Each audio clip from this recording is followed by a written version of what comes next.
Hello everyone, welcome back to my YouTube channel English with Boli Holi. So guys, आज का video बहुत useful होने वाला है। वीडियो के अंदर आपको बहुत ही यूज़फुल सेंटेंस स्ट्रक्चर आपको देखने को मिलेगी जो आपकी इंग्लिश में बहुत ही हेल्प करेगी। और आपको आज के वीडियो के अंदर पास्ट के सेंटेंस आपको ज़्यादा देखने को मिलेंगे। तो बस वीडियो को आपको ध्यान से देखना है, एंड तक देखना है और बड़े ध्यान से देखना है वीडियो को। और एक पेन और नोटबुक लेकर जरूर बैठना है, जो भी आपको इंपॉर्टेंट लगता है आपको ज़रूर लिखना है। चैनल पर न्यू सब्सक्राइब कर लीजिए, बेल आइकन जरूर प्रेस कर लीजिए ताकि जो आने वाली वीडियो आपको टाइम पर मिल जाए। सो गाइस, बिना किसी देरी के शुरू करते हैं। सो गाइस देखिए, क्या तुम्हें कोई परेशानी है? फर्स्ट सेंटेंस है, क्या तुम्हें कोई परेशानी है, कोई दिक्कत है, कोई प्रॉब्लम है? तो do you have any problems? देखिए गाइस, मैंने आपको बताया डू यू हैव मतलब क्या तुम में रखते हो। हैव का यहाँ पे यूज़ है पास रखने के लिए। ओके, तो do you have any problem, क्या तुम्हें कोई परेशानी है? ठीक है, अब आंसर भी देना है आई हैव ए प्रॉब्लम, मुझे एक परेशानी है। ओके, मुझे दिक्कत है, आई हैव ए प्रॉब्लम। ठीक है, मुझे कोई दिक्कत नहीं है, I don't have problem. Okay, I don't have. Okay, तो ये था इंट्रोगेटिव में था, तो do you have any problem, क्या तुम्हें कोई परेशानी है? ओके, तो देखिए अभी क्या कहती है कि ऐसा कुछ नहीं है, नथिंग लाइक दैट। देखिए ऐसा कुछ नहीं है मतलब नथिंग लाइक दैट, या फिर कुछ भी नहीं, नथिंग लाइक दैट। ओके, ऐसी बात नहीं है, it's nothing like that. Okay, ऐसी बात नहीं है, कई बार कहते हैं ना ऐसी बात नहीं है, ऐसी कोई बात नहीं है, नथिंग लाइक दैट या it's nothing like that. Okay, तो सिंपली है ऐसा कुछ नहीं है, नथिंग लाइक दैट। क्या तुम मुझे नहीं बताओगी? Will you not tell me? Will you not tell me, क्या तुम मुझे नहीं बताओगी? ओके, इसको अब अगर आपको थोड़ा जल्दी बोलना है, फास्ट बोलना है, तो उसको बोल सकते हैं won't you tell me. Won't मतलब विल नॉट। ओके, तो नॉट को पहले लगा देंगे यू से, तो विल नॉट। ठीक है, तो विल नॉट को अपन शॉर्ट में क्या बोलते हैं? वॉन्ट। तो वॉन्ट यू टेल मी, क्या तुम मुझे नहीं बताओगी? Okay, won't you tell me. ठीक है, बट यहाँ पे पूरा ये है, तो will you not tell me, क्या तुम मुझे नहीं बताओगी? शॉर्ट में आप बोल सकते हैं वॉन्ट यू टेल मी, क्या तुम मुझे नहीं बताओगी? ओके, अब देखिए क्या बोलती है। जब मुझे समस्या थी तो तुमने हाथों हाथ मेरे लिए भोजन बनाया। देखना, जब मुझे समस्या थी, वैन, जब, आई हैड ए प्रॉब्लम। ठीक है, देखना मैंने आपको बताया था कि मुझे समस्या है, तो क्या बताया था? I have a problem. ठीक है, ये प्रेजेंट में।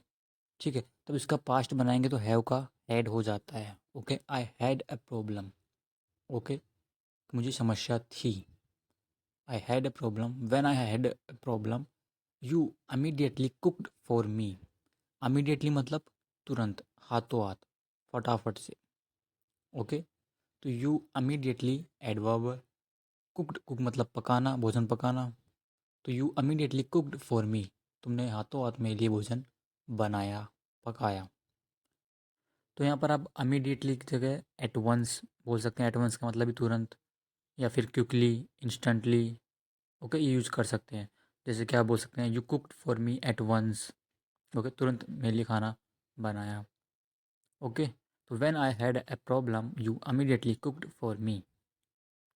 अब देखना गाइज, अब ये बताइए खुद की स्टोरी। ठीक है, जो अब देखिए एक बात बताऊँ मैं आपको, जो स्टोरी होती है वो हमेशा पास्ट में होती है। ओके, स्टोरी हमेशा चलती है पास्ट टेंस में। ठीक है, तो अब ये खुद के बारे में बताएगी, पास्ट की बातें। मेरा जन्म और पालन पोषण एक छोटे से गांव में हुआ। ओके, तो आई वॉज बोर्न का मतलब मेरा जन्म हुआ। ठीक है, एंड ब्रोट अप। देखिए, ब्रिंग अप एक फ्रेजल वर्ब होती है, इसका मतलब होता है पालन पोषण करना। Okay, in a small village. ठीक है, सेंटेंस समझना। I was born and brought up in a small village. मेरा जन्म और पालन पोषण एक छोटे से गांव में हुआ। ठीक है, अब देखिए आई वॉज बोर्न, मेरा जन्म हुआ, एंड ब्रोट अप। ठीक है, आई वॉज ब्रोट अप मतलब मेरा पालन पोषण किया गया। ठीक है, पैसिव वॉइस का सेंटेंस है, was verb plus third form. ठीक है, पैसिव वॉइस का मतलब कोई भी काम किया गया। ओके, तो आई वॉज ब्रोट अप, मेरा पालन पोषण किया गया, इन ए स्मॉल विलेज। ठीक है, हिंदी पे नहीं जाना आपको। ठीक है, तो अब मेरा जन्म और पालन पोषण एक छोटे से गाँव में हुआ, या पालन पोषण एक छोटे से गाँव में किया गया। ओके, तो दो सेंटेंस को, दो क्लोज को एक साथ जोड़ रखा है। ठीक है, एंड से। तो आई वॉज बोर्न का मतलब मेरा जन्म हुआ, and I was brought up मतलब मेरा पालन पोषण किया गया या पालन पोषण हुआ इन ए स्मॉल विलेज, छोटे से गाँव में।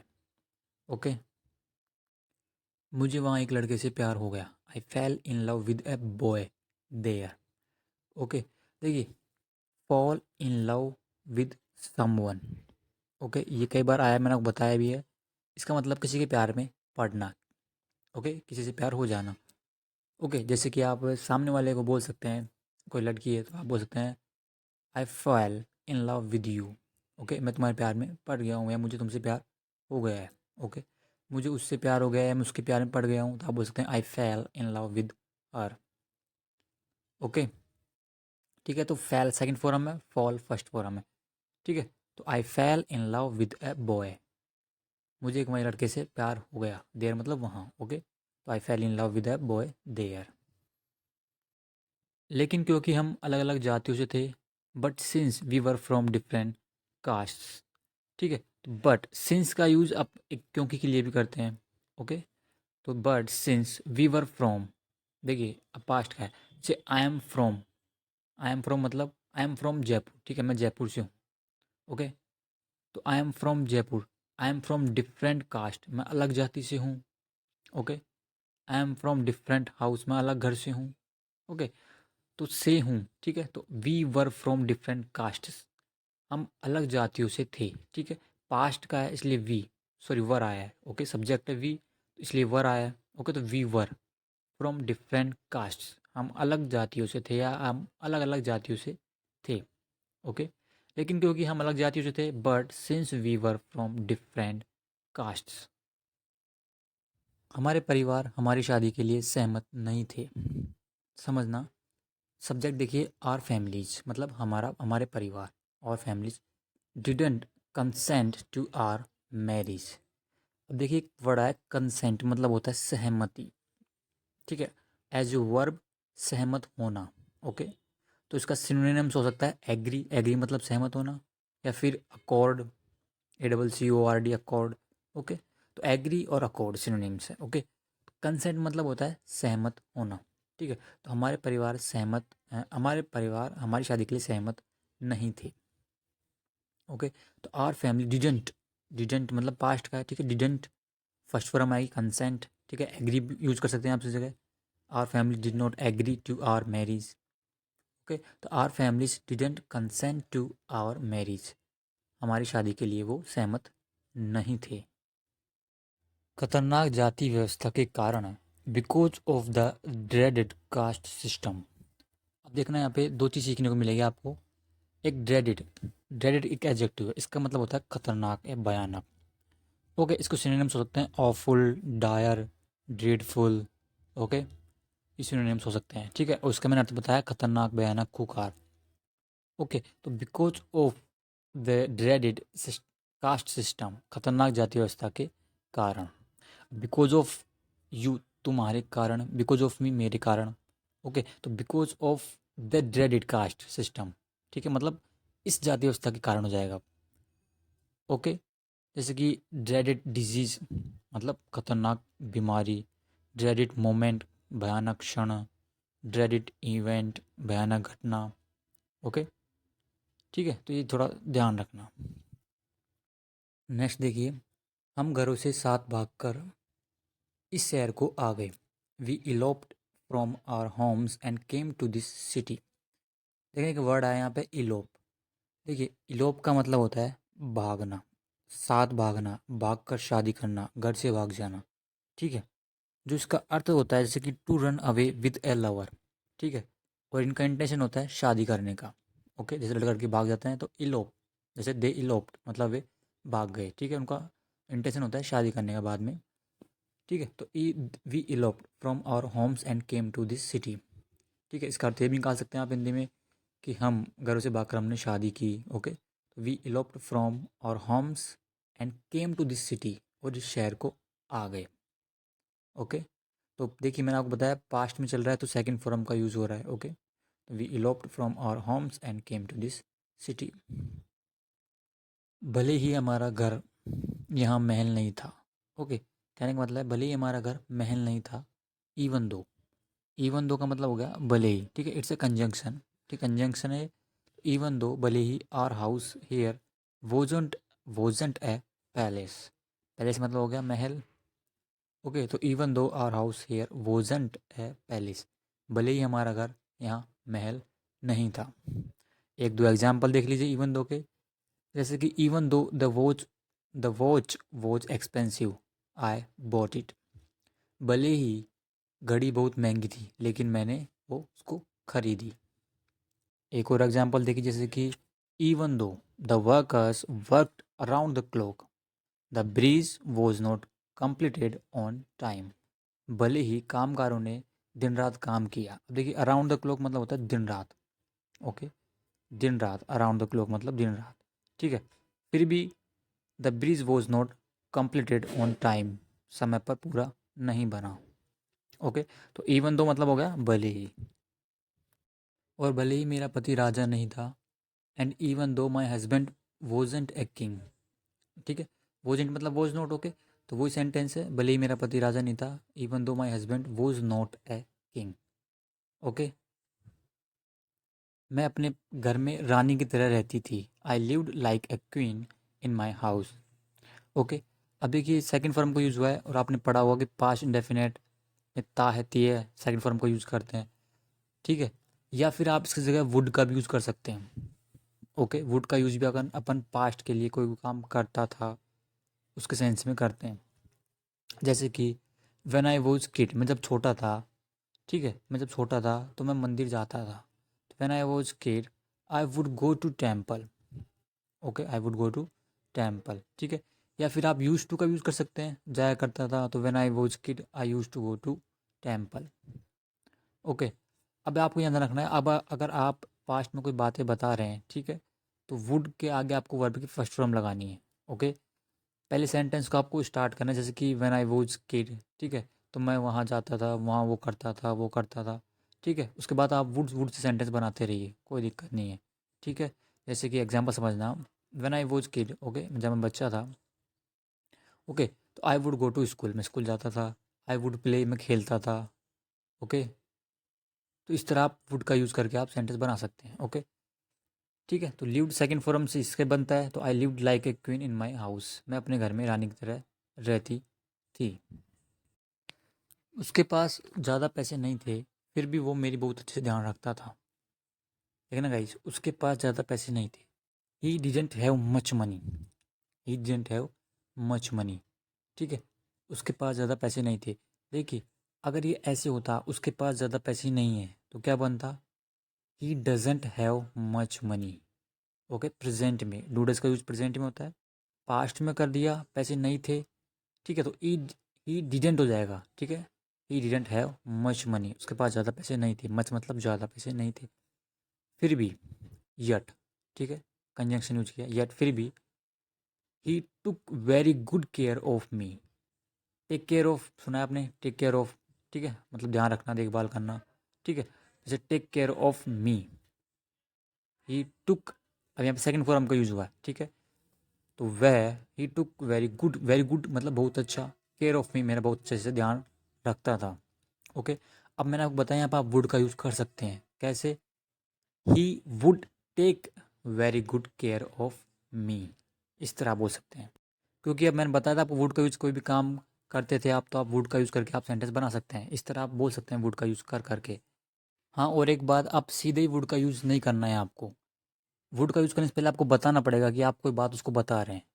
जैसे कि मैंने आपको बताया था, when I was kid, when I was in school, उसको बताना पड़ेगा कि आप कोई बात पास्ट की बता रहे हैं। तब जाके आप सेंटेंस बोलोगे मैं ये काम करता था, ये काम करता था। तब आपको वुड का यूज करना है, सीधे नहीं बोलना उसको। ओके, हमारी छोटी दुनिया में हमें जल्दी एक बच्ची का आशीर्वाद मिला। In our small world, in our small world मतलब हमारी छोटी दुनिया में, we were soon blessed with a baby girl. We were soon blessed with a baby girl, हमें जल्दी एक बच्ची का आशीर्वाद मिला। हमारा जीवन आनंद पूर्वक चल रहा था, एक दिन अचानक। देखिए, हमारा जीवन मतलब our life was going on blissfully. एक दिन अचानक, when one day all of a sudden. देखिए, एक दिन अचानक मतलब one day, all of a sudden इसका मतलब होता है सडनली, मतलब अचानक, अकस्मात। ओके, तो आप बोल सकते हैं एक दिन अचानक से या अचानक, one day all of a sudden या वन डे सडनली। ओके, तो ऑल ऑफ ए सडन मतलब हो गया एडवर्ब है। ठीक है, अचानक। ठीक है, अकस्मात। ओके, नेक्स्ट देखिए, मेरे पति को खून की उल्टी होने लगी। माई husband started vomiting blood. Okay, मेरे पति को खून की उल्टी होने लगी तो माई हस्बैंड स्टार्टेड, ठीक है, मतलब शुरू होने लगी। तो माई हस्बैंड स्टार्टेड मतलब शुरू किया माई हस्बैंड ने, स्टार्टेड वोमिटिंग ब्लड मतलब खून की उल्टी। ओके, अब मैंने आपको एक बार बताया भी था कि स्टार्ट के बाद में अगर आप कोई वर्ब लगाते हैं, ठीक है, इसमें आईएनजी लग जाता है। जैसे कि मैंने खेलना शुरू किया, आई स्टार्टेड प्लेइंग। ओके, मैंने उससे बात करना शुरू करी, आई स्टार्टेड टॉकिंग टू हर।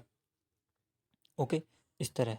तो my husband started vomiting blood, मेरे पति को खून की उल्टी होने लगी या उन्होंने खून की उल्टी करना शुरू किया। ओके, देखिए वोमिट, वोमिट का मतलब होता है उल्टी करना, ठीक है, इसको सिनोनिम्स हो सकते हैं प्यूक, प्यू, पी यू के, एक है। एक फ्रेजल वर्ग के रूप में देखा जाए तो throw up, throw up, THROWUP, ठीक है, थ्रो अप मतलब भी उल्टी करना होता है, ठीक है। तो आप बोल सकते हैं माई husband started puking blood, okay, या थ्रोइंग अप ब्लड। केवल एक चीज़ मैं समझ तो गई थी, उसे कैंसर था। द ओनली थिंग मतलब एक चीज़, ओके, केवल एक चीज़, द ओनली थिंग मतलब द केवल एक चीज़। I did understand, I did understand मतलब मैं समझ तो गई थी, okay, that he had cancer. Okay, वही हैड का यूज, सॉरी हैव का यूज पास्ट के लिए करते हैं तो पास्ट का हैड होता है, तो ही हैड कैंसर, कि उसे कैंसर था। The only thing I did understand that he had cancer, केवल एक चीज़ मैं समझ तो गई थी कि उसे कैंसर था। मैं एक बात तो जानती थी, I did know one thing, I did know one thing. Okay, मैं एक बात तो जानती थी। देखिए यहाँ पे डिड का यूज पहले किया है, इसका मतलब समझना आप, जैसे कि I do, I do go there, मैं वहाँ जाता तो हूँ। आई डू प्ले, मैं खेलता तो हूँ, ओके, खेलता तो हूँ। ओके, आई डू स्टडी, मैं पढ़ाई तो करता तो हूँ। ओके, सेम यही है, ये पास्ट में। तो आई डिड नो, मैं एक, I did know one thing, मैं एक बात तो जानती थी। Okay, the rich could, the rich मतलब देखिए, रिच मतलब होता है अमीर, धनवान। ओके, इसके आगे अगर द लग जाता है तो अमीर लोग बन जाता है। ओके, समझना, ये बहुत अच्छी चीज़ है।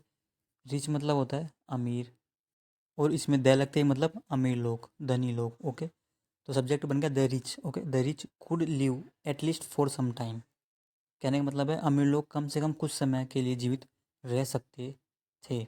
ओके, तो द रिच कुड लिव, देखिए यहाँ पे रह सकते थे, ठीक है, यहाँ पे अर्थ निकलेगा, ठीक है। कुड का यूज़ पास्ट के लिए भी करते हैं, तो the rich could live, live मतलब जीवित रहना, एटलीस्ट मतलब कम से कम, ओके, फॉर सम टाइम मतलब कुछ समय के लिए।